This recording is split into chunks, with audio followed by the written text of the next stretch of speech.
Hi, I'm Erin Searle. I'm an artist and an author of my recent book, my first book, Flip and Hustle.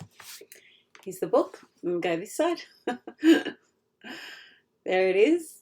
It's beautiful and shiny.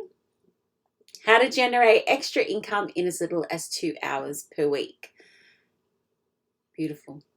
So grab your copy. At the moment, I'm offering free postage throughout August. So now's the time to take advantage of that and grab your copy.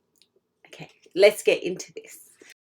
Okay, what I wanted to share with this video is furniture to flip for beginners. Everything you need to know on flipping furniture, how to flip furniture, what furniture to choose, how much to spend, the do's and don'ts of flipping furniture, everything. So let's begin, shall we?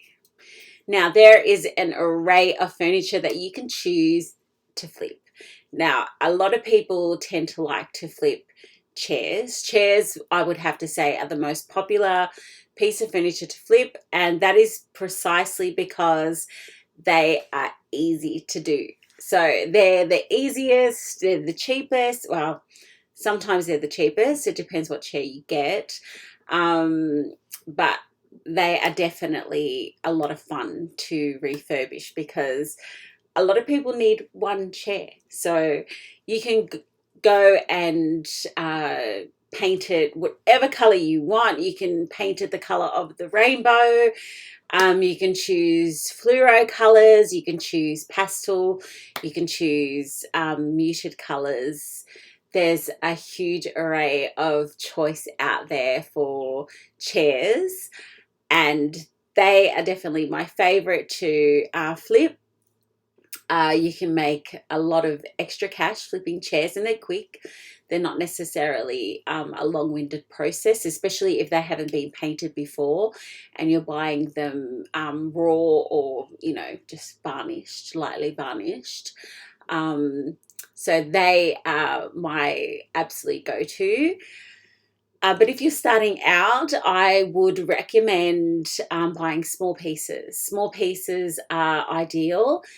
Bedsides, side tables, lamp tables, which is side tables, coffee tables, chairs, small cupboards. They're the best things to purchase if you're going to flip furniture.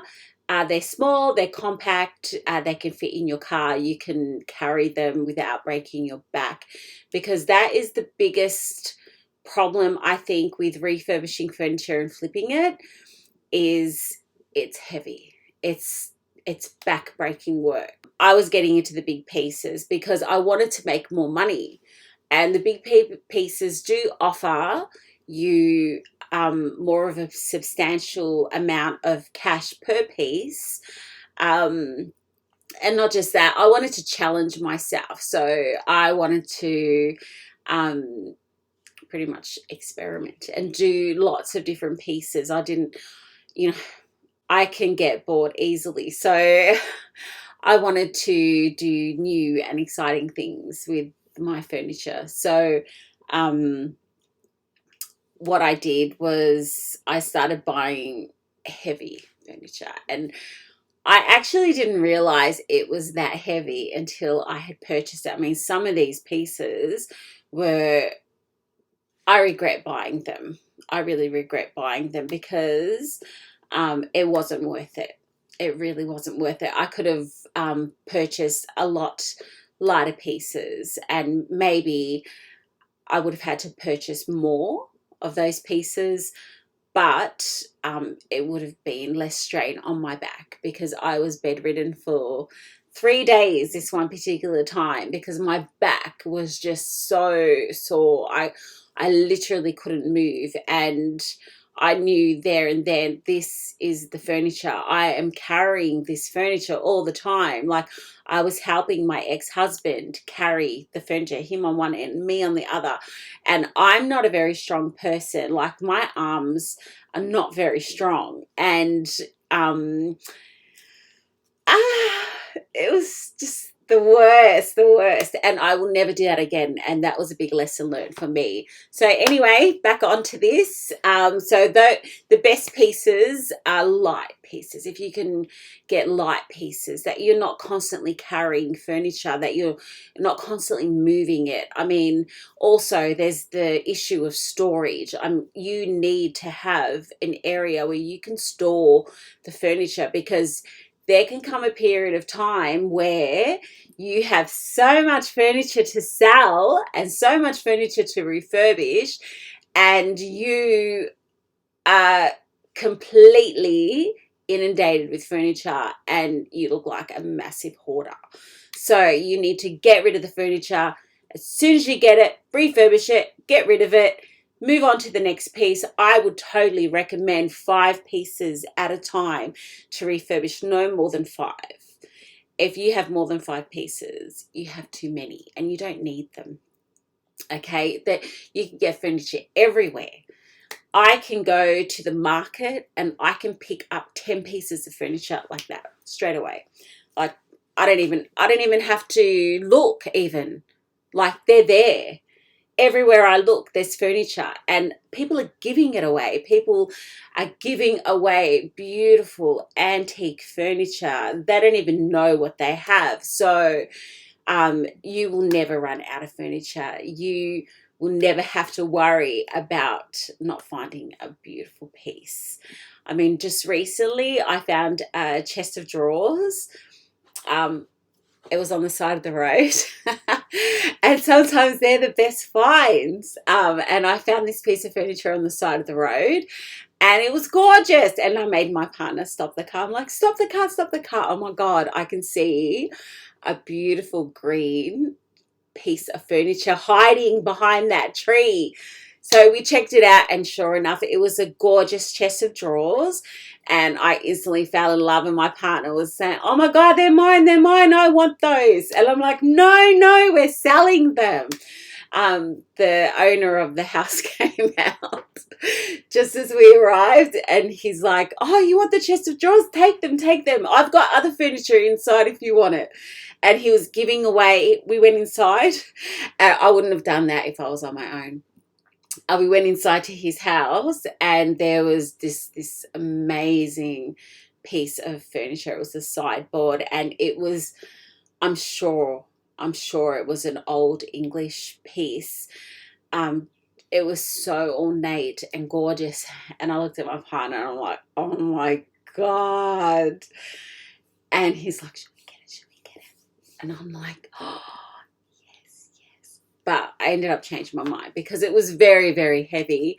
Even though it could have probably made us about $2,000, it's not worth it for my back. I need my back. So no.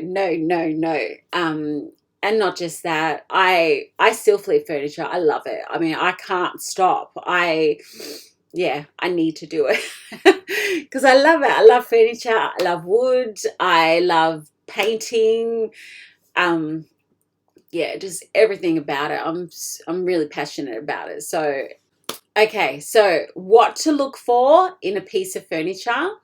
The don'ts. I will start off with the don'ts. Do not buy, if you're starting out, if you're more experienced, it doesn't matter as much because you'll learn how to fix things. But if you're inexperienced, do not buy wobbly chairs. Okay?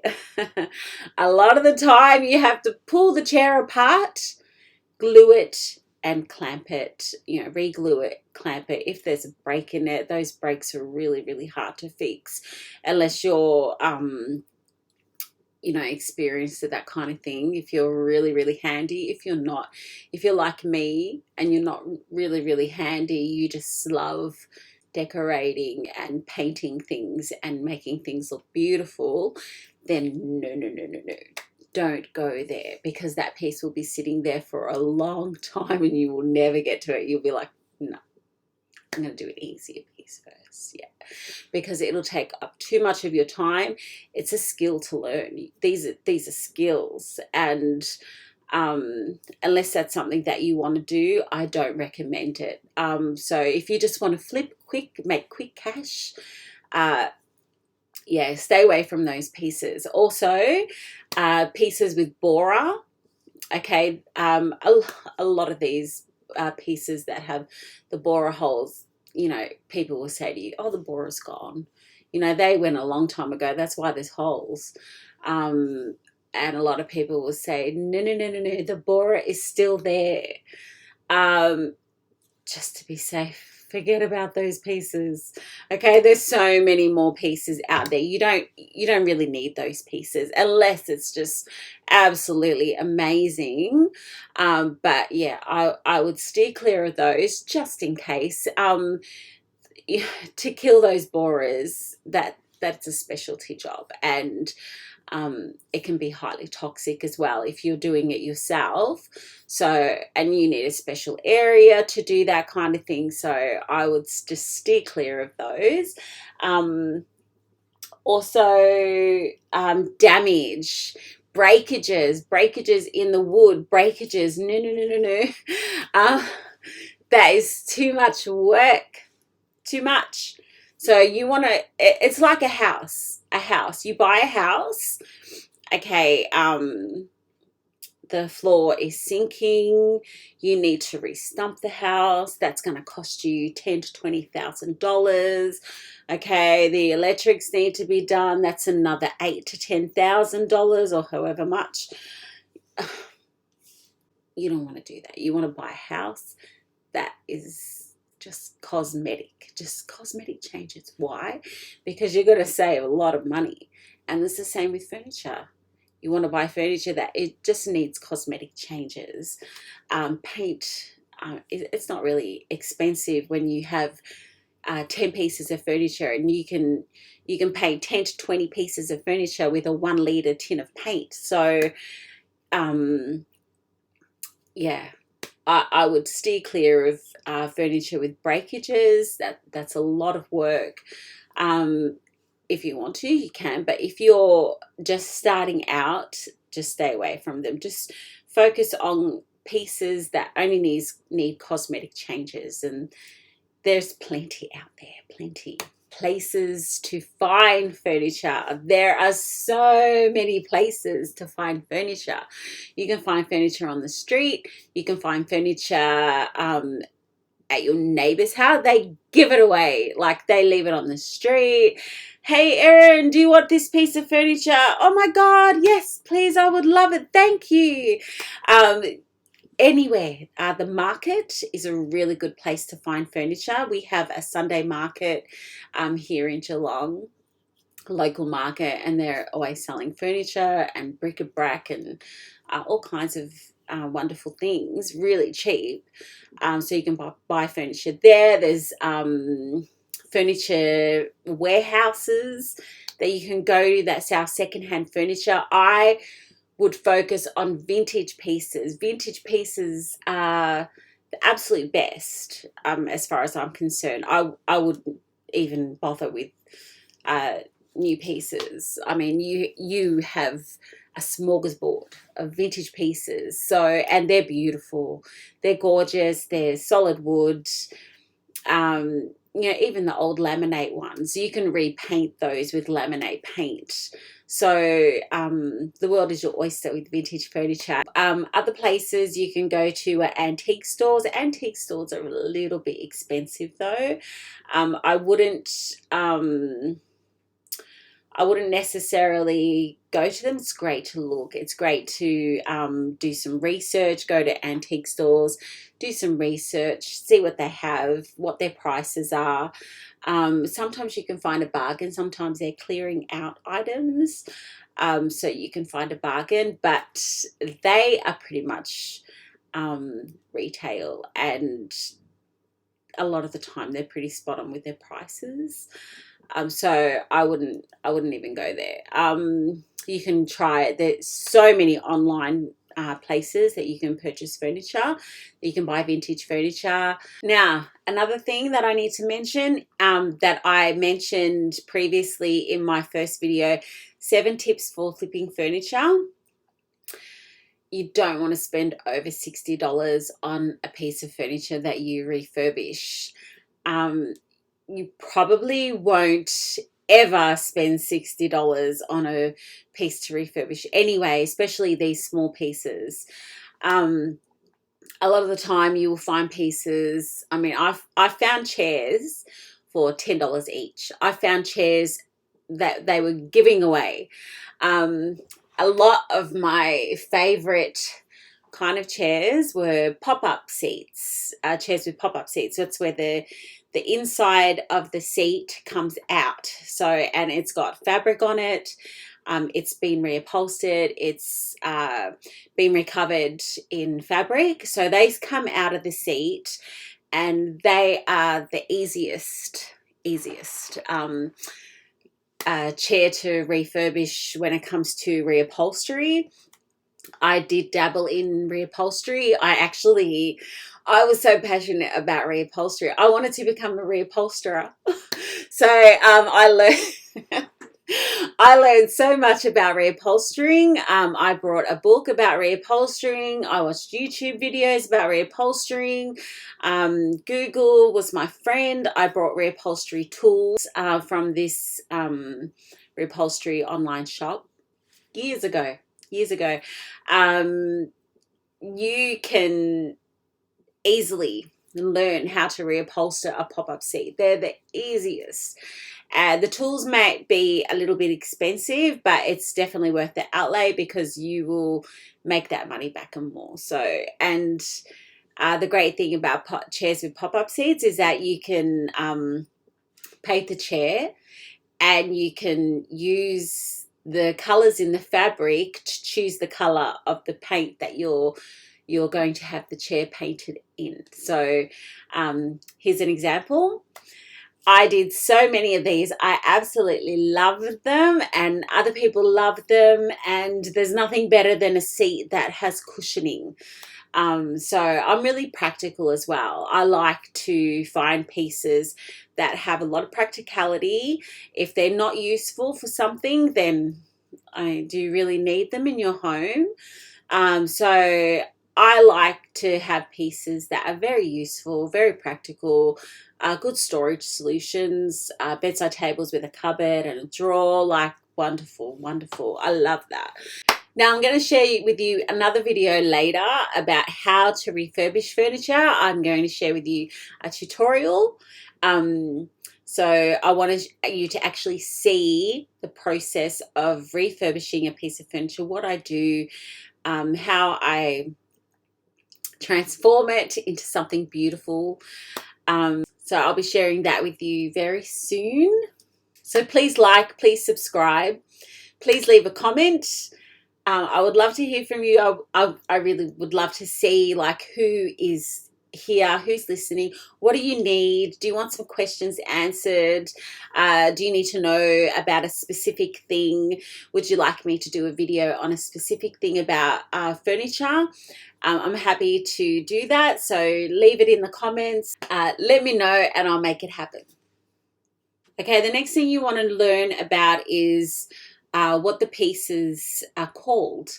Okay, now when it comes to vintage furniture, you're not just getting vintage furniture. So everything is from a certain era. So they have names. Okay, and when you're selling them, a lot of people want to know what era they're from, what kind of piece they are, what the wood is, what it's made out of, does it have a stamp? So a lot of pieces have stamps inside, and it would be great to refurbish the piece and then showcase the stamp, take a photo of it, you know, in your listing, and let people know exactly, usually has a date when it was made. So that's really great. People want to know the history of a piece. Like I don't know, it's important to us to know, where does this come from? What story is behind this piece? And sometimes you do find out the story behind the piece. Like, oh my God, this is where it came from. That's amazing. So sometimes when I would buy a piece of furniture, people would be like, oh, this piece, it came from here, and my grandfather and my great great grandfather, and telling me all about the history of this piece of furniture. And so I would pass that on to the person who is buying the piece of furniture, and they would be really like, grateful that I shared that information with them. So, and I've passed it on to the purchaser, and they can pass it on, hopefully, and that history will always remain. It'll always stay there. And sometimes, yeah, it's just great. It's just great. Anyway, in my book, I've written everything you need to know about what the pieces are called. So, but obviously you need to do your homework. So if you look at pieces that people are selling on different sites where they sell furniture, like Marketplace or eBay or Gumtree or Craigslist or wherever they're selling it, if you look at what they're calling the piece, you will become familiar with the era, the woods, because certain areas use a certain wood, and they always use that wood. So like mid-century modern pieces, if it's made out of solid wood, usually that wood is teak. So all the pieces are teak. And you become familiar with that kind of style and that kind of wood. And here, this is a typical teak piece, mid-century modern. So, and you become familiar with that style. And so, it just becomes really natural. Like you can pick it up straight away. And it was so funny because I used to see a piece of furniture and I would know straight away, oh my God, that's blackwood. Like I love blackwood because you can see all the black little grains in the blackwood, and it's so beautiful, the variations in the wood grain. And yeah, I just fell in love. Anyway. Okay, so you have things like mid-century modern, so that's one style. Then you have Art Deco, and I'm sure you're all familiar with Art Deco. A lot of times those pieces have the round edges and have the really modern ornate lines, at the front, like some decorative parts on the doors that are very modern. So Art Deco is beautiful. Depression era Art Nouveau, Chippendale, Lewis furniture. Retro is very different to mid-century modern. Mid-century modern is essentially retro, but retro can be things that are very kitsch, like laminated pieces, or like stools, like steel. And retro can be a whole host of different pieces all in one, because retro is really not just 60s. Retro is like 60s, 70s, 80s, 90s. 90s has become retro now. So retro can be a whole host of different pieces. Anyway, French furniture, Queen Anne. Queen Anne is very girly, very feminine. The feet. You'll know Queen Anne after a while, because the feet are always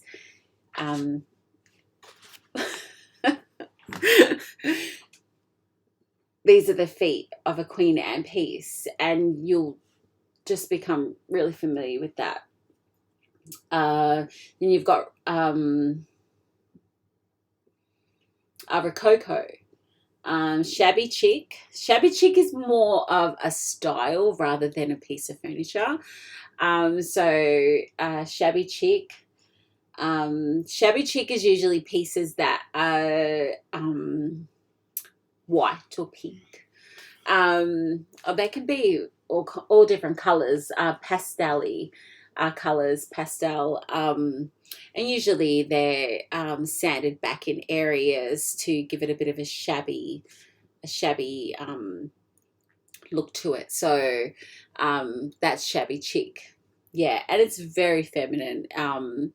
It's very girly and it's beautiful. Then you've got industrial. Industrial is a lot of steel and wood and very cold kind of warehousey vibe. Furniture, tin, metals.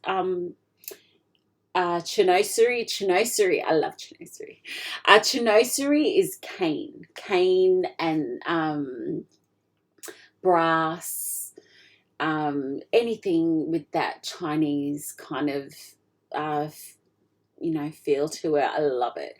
The willows and not that it necessarily has the willows on it, but some pieces are painted and they've got, that kind of style painting on the pieces of furniture, and yeah, it's just gorgeous. So chinoiserie is it's very beautiful. Yeah, and you can turn a lot of these eras and these styles into other styles. So you can do a retro piece and you can turn it into shabby chic by painting it and sanding around the edges. And you can take a Depression era piece and make it a nice modern, give it a modern high-end look by painting it a high gloss and maybe changing, if it has a drawer, changing the handle on it to maybe one of those crystal, the crystal handles. Yeah, so, or gold even, and give it a real nice luxe high-end look. So, you can do so much. You can be so creative. Please like and subscribe. Bye.